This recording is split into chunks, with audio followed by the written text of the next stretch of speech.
How is everybody doing? Alrighty then, so today we don't have many news to talk about, but Helldivers 2 wins Game of the Year at UK Industry Awards. Go get them, Taiga.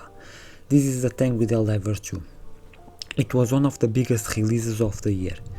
That's just a fact, but Sony killed the hype around this game so fast. With the PSN requirement BS that they came out and did, and the game is still blocked in most countries around the world, which is it's so stupid to do that. What the hell were they thinking? Everybody was talking about this game, everybody was playing this game, and then Sony came and destroyed the reputation of the game in 5 seconds just because they are stupid, greedy idiots, nothing more. But at least they are getting some recognition.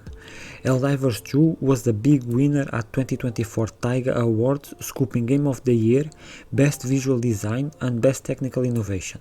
The chaotic co-op shooter set the world on fire when it launched back in February. God, that feels like so long ago. Yes, it does. But its popularity steadily declined as the months wore on, to the point where it's now all but buried when it comes to Game of the Year conversations. And that's what I said. I think one of the reasons was Sony coming out and put the PSN requirement on the game. They then come out and remove it, but the game is still blocked in most of the countries. It's so stupid. And then I also know they started to do some updates where they nerfed some weapons and they started to take the fun of the game and all of that. To me it's like this is not PvP, right? So let the guns be OP as much as they can. Nobody's complaining about that, it's just for fun. This is a game to play with friends, to have fun, just like Left 4 Dead was. Why is it so hard to do that nowadays? They always have to, we have to do this, we have to nerf that, well, we have to buff. Just let things be broken, just let people have fun with the game. Jesus, why is it so hard nowadays? So in that sense, it's nice to see Helldivers 2 get some recognition. Taiga's Game of the Year award was decided by attendees of the actual ceremony, which took place on the 28th of November. For those wondering, Taiga is a trade association that works to bolster the UK's video game industry. It has enough backing to launch government-facing campaigns, and loads of high-profile developers and publishers are counted as members. It's also worth mentioning that Sony grabbed a couple of the other awards, which were decided by judges. Marvel Spider-Man 2 claimed Best Use of a License. We assume its October 2023 release date makes the cut. And Last of Us Part 2 Remaster won Best Narrative Games. Go fuck yourself. We guess Naughty Dog's story has simply never been bettered over the last 4 years. Do you think Helldivers 2 is deserving of more recognition? These many years later, and they still are giving thanks to Last of Us 2 when it doesn't deserve. I know, the game, some people like it, some people hate it. For me, the point is this with Last of Us. Graphics, gameplay, all good. Story, it was a piece of shit story. It made no freaking sense. Revenge was good for one character, but revenge is bad for the other character. Screw you. And man, Last of Us 2 is one of those games that pisses me off so much just thinking about it. But the second one, the first one I still love the first one. And second one, I wish I could forget it.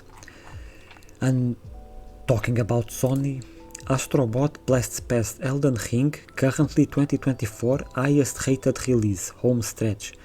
Man, I really want to, I still haven't played this game, but I really want to. It seems so fun. Anyone who tells you that 2024 was a weak year for gaming is either extremely specific in the types of games they play, or hilariously uninformed. As it is almost Game of the Year time, once again it seems the competition will be extremely close at the award shows like the Game Awards. but in terms of aggregate critical consensus, Astro Bot is the highest rated release of 2024. While far from scientific, sites like Metacritic and OpenCritic remain useful tools for publishers and journalists to gauge public reaction to a product. While each methodology is different, attempting to serve different audiences, the top 4 highest rated games of 2024 have lined up across both and make for a very strong selection of games, even if one is not like the others. So in first is Astro Bot, second is the DLC of Elden Ring Shadow of the Air 3, third Metaphor Refantasio, and 4 Final Fantasy VII Rebirth.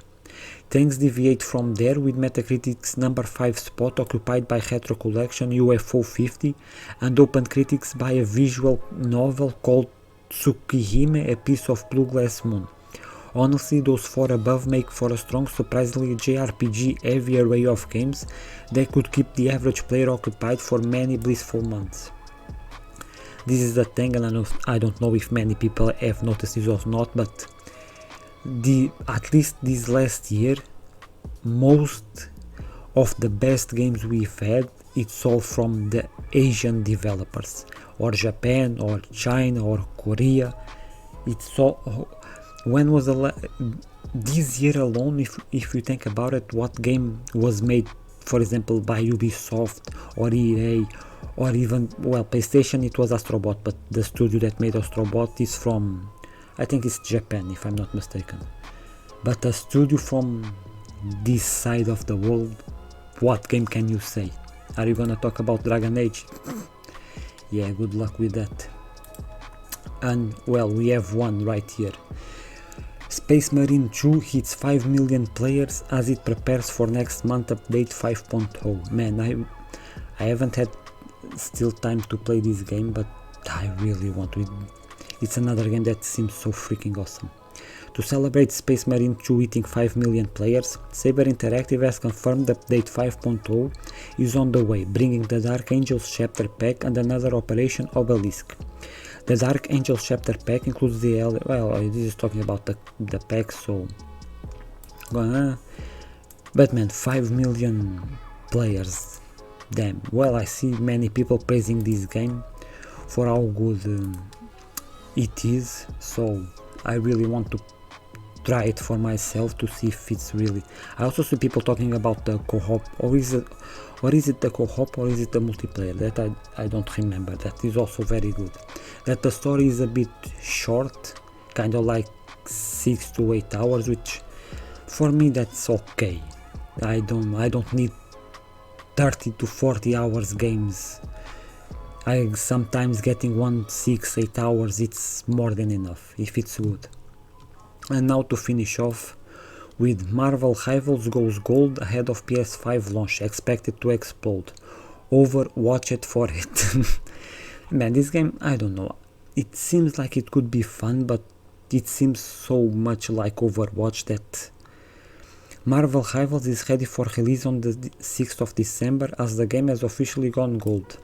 The hero shooter has a shot at becoming one of the biggest games on the planet, with its familiar characters pairing with a well-established gameplay formula. While the industry has not been kind to Overwatch clones of late, this outing will feature a roster of 33 familiar faces at launch, with some seriously on-point art direction. It will also be free to play, so it costs nothing to give it a go. We had mixed feelings about the beta at Push Square Tower. Some of us loved it, others were less keen, but the developer has had almost 6 months to listen to feedback, polish the experience and balance the gameplay. Since then, we are confident about the end results. Of course, with a new season of Fortnite imminent and other live service games maintaining their appeal, this is also a difficult sector to break into, but we have a sneaking suspicion the superheroes of Marvel Rivals will give it the chops to stand out in a crowded category. This is going to be big. This is my thing with this game. At launch, it will be big, but will it maintain the players? That is a different story.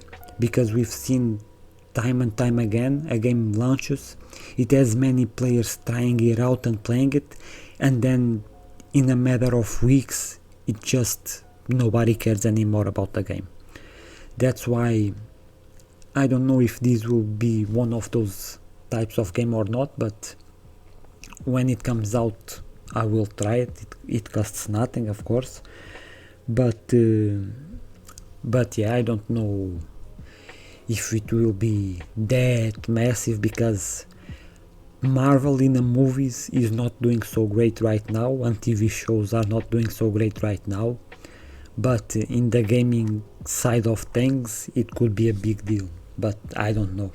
And well guys, let me know now down below what you think of Helldivers, what you think of Last of Us, because man, I could do an whole video talking about that, but at this time so many years have passed that it won't be that much relevant to talk about, so I don't know. That's my thoughts on that whole thing. And well, let me know if you are excited for Marvel Rivals. I hope you guys enjoyed the video. Thank you guys for watching, and I'll see you next time.